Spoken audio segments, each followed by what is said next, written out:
Hey fellas, how are you all doing? Welcome back to another video. It is the day after Carlton beat Melbourne by, I want to say 5 points. But yeah, and we're just gonna jump straight into it here. Of course, this is the review. I did the preview yesterday, a couple hours before the game, and obviously I had Melbourne heavy favourites to win that game, as most people would have, without a doubt. And you know, to see us come out on top, man, it was just a good thing to see, you know. It really was just a good thing to see, and I really enjoyed watching that game. It was such a good game for us Blues fans. Of course, still some issues there in terms of a four-quarter performance. Let them kick, I believe it was 4 in a row, maybe 5. So something Vossi and stuff we'll need to work on in 13 days' time when we verse Richmond. But I'm feeling good. I'm feeling good. It was, of course, just a preseason game, so nothing spectacular. But at the end of the day, we did knock off the reigning premiers. When we, if we had a full-strength team, because they were missing a few key defenders, I would have been like, okay, you know what, preseason game doesn't mean anything. And of course, it still doesn't mean anything. But without the likes of Walsh, Wiedering, Curnow, and Mackay only played half the game, and I think he only had 1 disposal. And did he kick a goal? Yeah, he did kick a goal, yes, actually. He kicked a goal and he got 1 disposal. 2 disposals, actually, yeah. But, yeah, but, you know, without Walsh, Readers, Curnow, and Mackay for half a game, and, of course, Doherty, who did very well in the VFL, we'll get to that soon, it was a good win. And at the end of the day, it's a win. A win's a win. It doesn't mean anything, but a win is a win. We knocked off the reigning premiers. And, you know, I'm feeling good. I really am. I'm feeling good going into the 2022 season, without a doubt. You know, I'm not getting overhyped or anything, because you just never know sometimes what Carlton are going to dish up. When you've been following them for so long, you just know what the routine is. And I really hope that Voss is the man that is really going to, you know, settle us. You know, it's a great start here. He hasn't lost yet for us.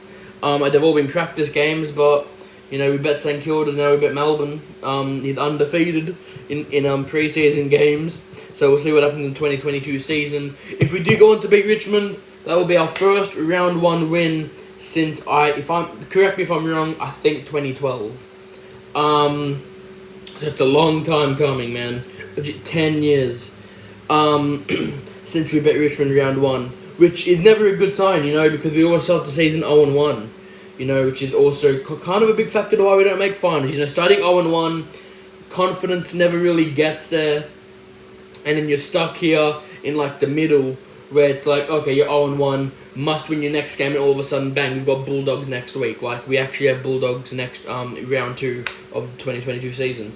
So, you know, round 1 is pretty important for us, because then we go into versus Hawthorn and Gold Coast, which, you know, in my eyes, should be 2 wins. So, best case scenario for us here, considering we won't have Walsh, Readers should be back, Mackay hopefully can stay fit, and especially Charlie Curnow, I hope he can stay fit. If we don't have Mackay or Curnow, we could be in some trouble. Because then we don't really have a tall forward, unless we, of course, one of the ruckmans go back there. And that's actually what I want to talk about first in this preview, out of the players, and that is TDK, D Koning. What a performance he had. I was very, very happy with how he performed. I seriously thought he was going to break his neck. I was so scared he was going to break his neck, because he went up for that many hangers in a preseason game. My guy, please just wait till the actual season gets underway, then go for some hangers, try to take mark of the year, do whatever you want. Just don't hurt yourself, because holy do we need you. But he showed a lot of good spark. He showed a lot of good things in that game that I'm very pleased of. Moving on now to, okay, we'll start off with the ruckmans, then Pidnett. You know, it's never easy to go up against Max Gawn. Max Gawn, I believe, ranked 3rd in the fantasy points in that game. You know, just doing what Max Gawn does, absolutely racking up the points, racking up disposals, hit out, everything he does. You know, he did it well. Almost chased down Paddy Cripps, but Cripps just had that strength, you know, and got him off and kicked the banger. And yeah, but, you know, Pidnett, it's an interesting one with him, of course, because you don't really know what you're going to get. You know, I haven't seen much of Pidnett play. I seriously haven't, and I've watched every game for, you know, the last 12, 13 years of my life. And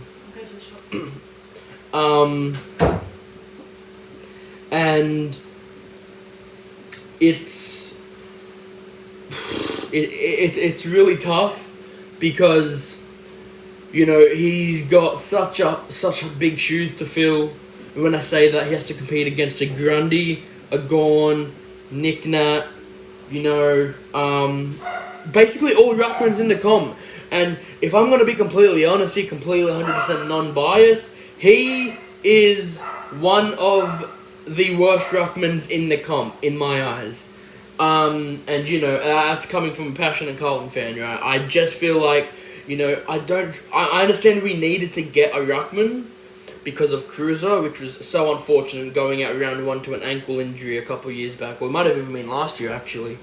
But then we had to bring in Pidnett, and we had to adjust, and we had to then go to Pidnett style of what he does in ruck contests and this and that. But, you know, he also played forward a bit. He didn't do too much forward. You know, he did do some good contests to bring the ball to ground.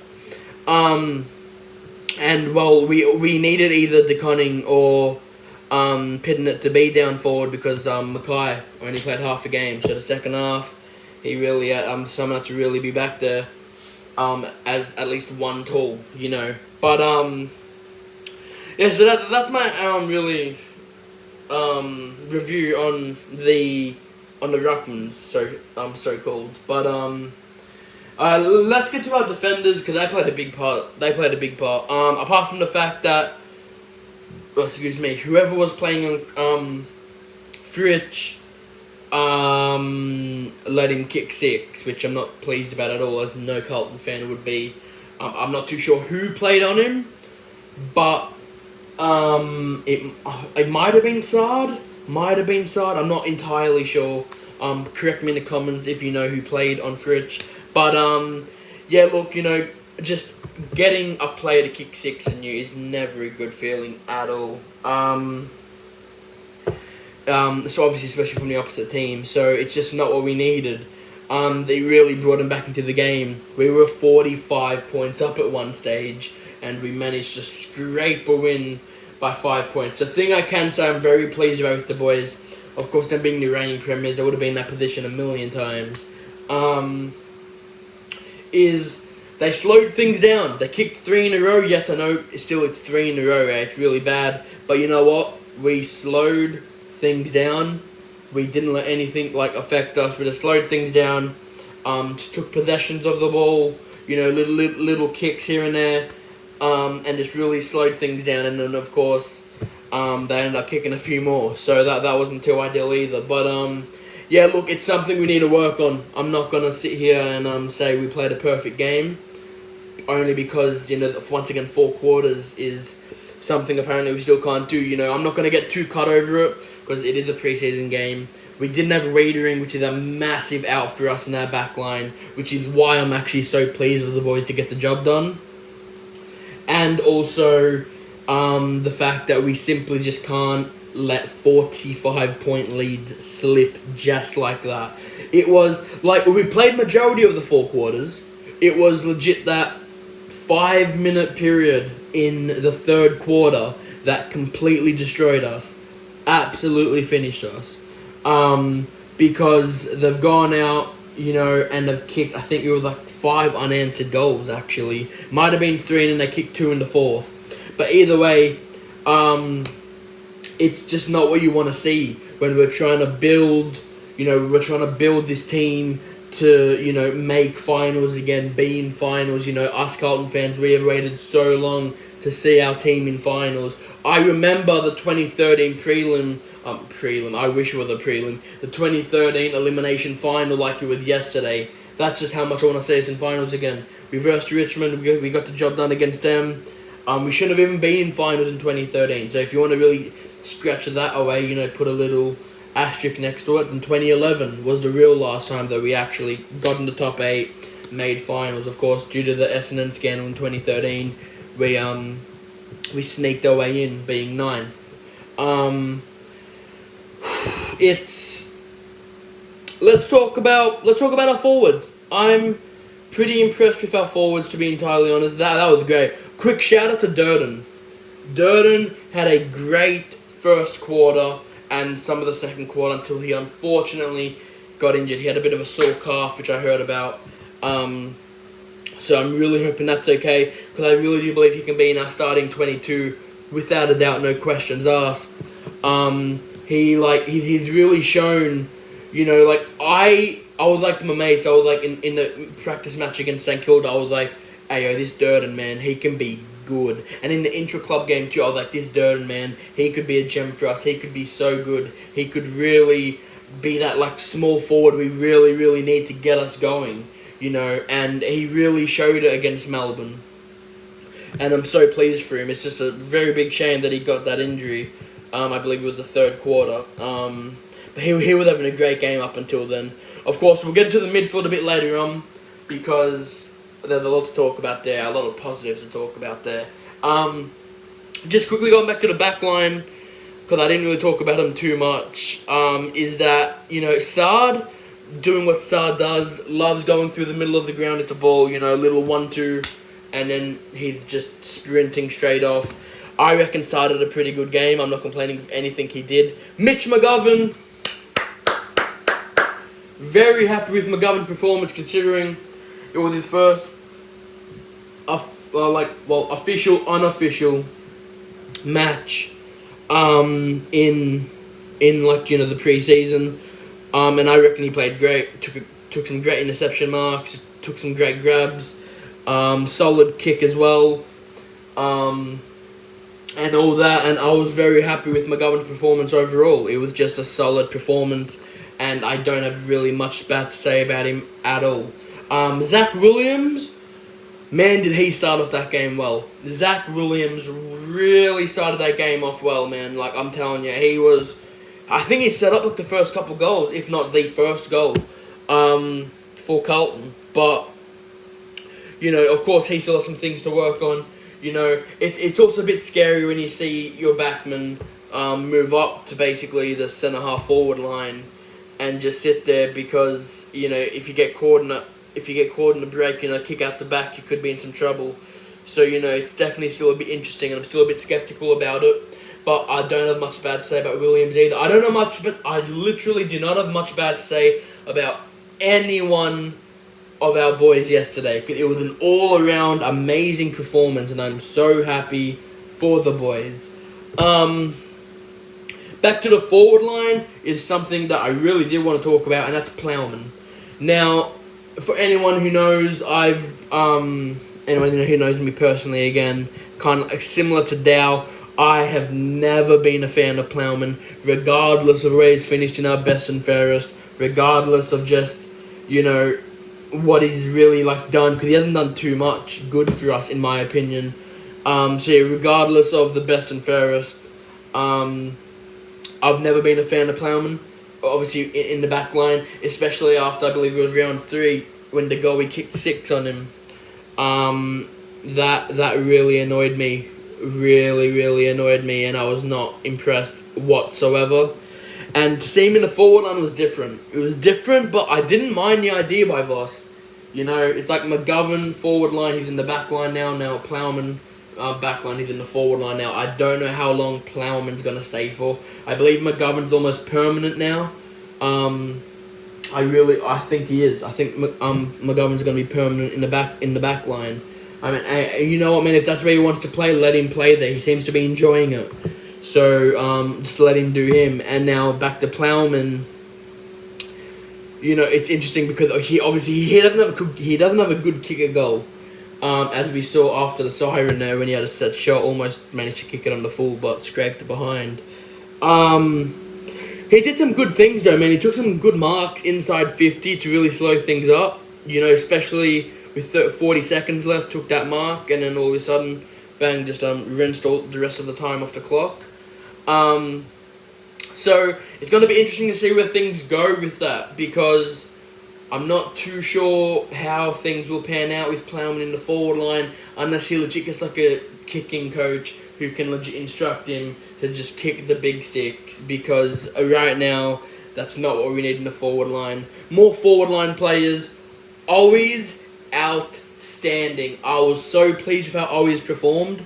Like, seriously, he was such a big player for us, in my opinion. He was just absolutely phenomenal yesterday night. Who else are we looking at in the forward line? Of course, Harry Mackay only played half a game. Took one mark, about 60 out, and then he took another mark inside 50 and got a 50-metre penalty. And then all of a sudden, he was directly in front. He legit couldn't miss that. And he booted to the third tier at Marvel Stadium, which is the highest tier. So that was pretty cool, to be fair. But really glad with them. Now, I do want to talk about one man in particular that I've always backed. I've always backed this man. Not many people I know back him. I've always backed him, and that's Kennedy. Kennedy, my guy. What a game. What a game by you, man. Honestly, absolutely phenomenal. From start to finish, gave it 100%, gave it his absolute all. Really went out there and showed that he could be a contender to be in that midfield on the wing or something for us come season time on the, in 2 weeks. So I was so glad for Kennedy, man. I really was. Now let's talk about new recruits before we get to the main man, Paddy Cripps. First of all, Lockie Young. I think he did a great job. Really did well to bring the ball to ground a few times if it was in the air inside Melbourne's 50. Did very well in that aspect. He took some great marks as well.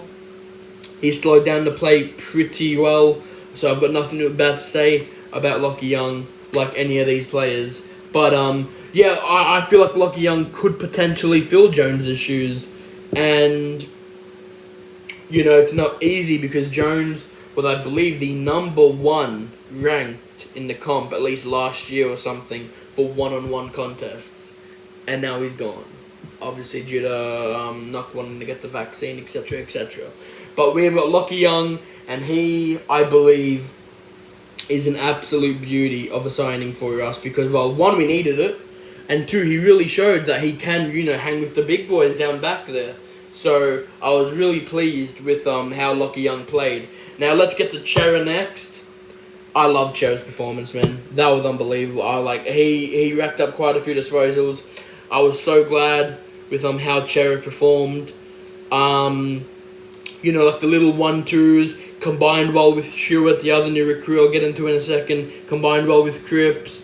He's got a great kick in him too, Chera. He really does. He has got an unbelievable kick. And this is such good signs, me saying this and just hearing about it and seeing it, considering we don't have Walsh in for at least the next month. It is such good signs for us to just see Hewitt and Chera go absolutely in as hard as they can at the footy and at midfield.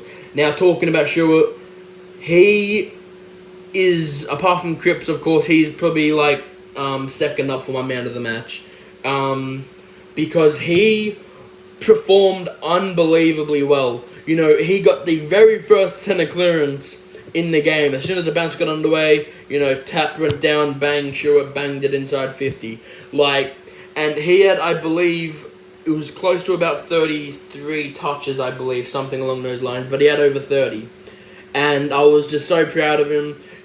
One of my mates is a Sydney fan, and I was like, on behalf of all Carlton fans, thank you for George Hewitt. He was a great signing and a half, and of course we'll see how that plays out in the 2022 season. And now, really lastly, is my boy, Paddy Cripps. Wow-wee, man. What a performance. Unbelievable. Seriously outstanding. There's not much more to say to a performance of that magnitude. He got, I believe it was 30, well, I can't exactly remember how much disposals he got, but it was 30 plus. And on top of that, he kicked 4 goals. Not 1, not 2, not 3, 4 goals. As a midfielder, that is what we love and love to see. Absolutely amazing. And I am just so proud of him. He's had such a tough couple years. Shoulder injuries, leg injuries, all this other shit. And I'm just so proud of him. He looks fitter than ever. He probably looks fitter than he did in 2019, which was his breakout year. So I'm so excited to see where things go with Paddy Cripps this year. See how much he can really fill in Walsh's shoes. He'll obviously be the big one that everyone will eye off in the absence of Walsh, because he's been there for such a long time. Plus he signed, of course, a lifetime contract with us, which of course is also more confidence, especially if he can keep up that form. That is unbelievable. And you know, his goals, I loved it. I loved them all, man. One from about 50 out, bang. Second one, basically off balance, a one-hander, kicked it, bang, from about 25 out or so. Third goal, took on good old Maxi Gorn, almost got chased down, but did well to not get chased down, and then scored his third, and then, of course, the fourth was due to a Petrarca mistake at legit the very end of the third quarter, making him kick 4. So, all around, as you can pretty much tell, I'm very happy with that performance. No doubt about it. Go the Blues. I am very excited for 2022. Very excited for what this year will bring, man. Especially when we have Wadering back. And it did just say rested when we took him out for today. And I really hope it really is just rested. That's all I care about. Please, God, just be rested. And I just realised we didn't even have Doherty. Oh yeah, that's right, Doherty. He played in the VFL, 38 disposals. Beautiful. Absolutely beautiful. 38 touches, unbelievable, Doherty. You know, such an inspirational story from Doc, considering, you know, what he's gone through in the last year. You know, with chemotherapy, of course, having cancer. And, of course, and something that really, you know, just touched all our hearts was, you know, seeing what the Carlton boys did, you know, shaving their heads to, in respect for Sam Doherty. And, you know, that was just amazing to see that we really are playing group and we really are coming together as one. And I'm so glad to see Doherty just playing footy again. Of course, he has been absolutely stinged with injuries in the past. ACLs, knees, whatever you want to call it. And it's just so great to see him back. And once we have him and Wadering in the back line too, I really do believe we could be able to play 4 quarters. I do believe they can hold down the pack. They can really settle themselves. And they can really, you know, lead by example. And yeah, guys, man, that's all I've really got to say. It was such a good performance by the boys, of course. 4 quarters still a bit of an issue. I do feel like Voss could be the man for us, man. But it's still very early days, still pre-season, you know. Not for long, no. Pre-season is over now for us. It's now we focus on Richmond round 1. And I will, of course, be watching that game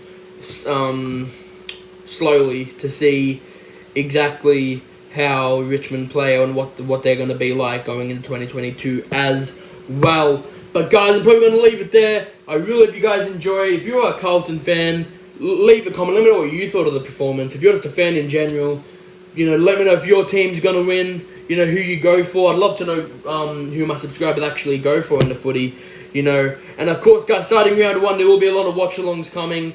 I did cut the one short yesterday, but I am very sorry about that. My cousins did come over and I didn't really want to be rude. So I went out, and so I just thought it'd probably better. I streamed until half-time.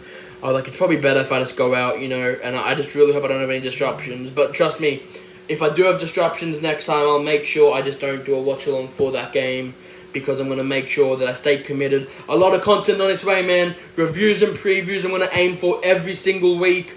I'm going to really try this year on YouTube. We're going to do round predictions every single round as well. And I'm going to have to, I guess, I might think of some more things to do in between. But until then, guys, it's been your boy, Vinny XPL. Love you guys, man. Go Blues. And I will see you guys in the next one. Peace out.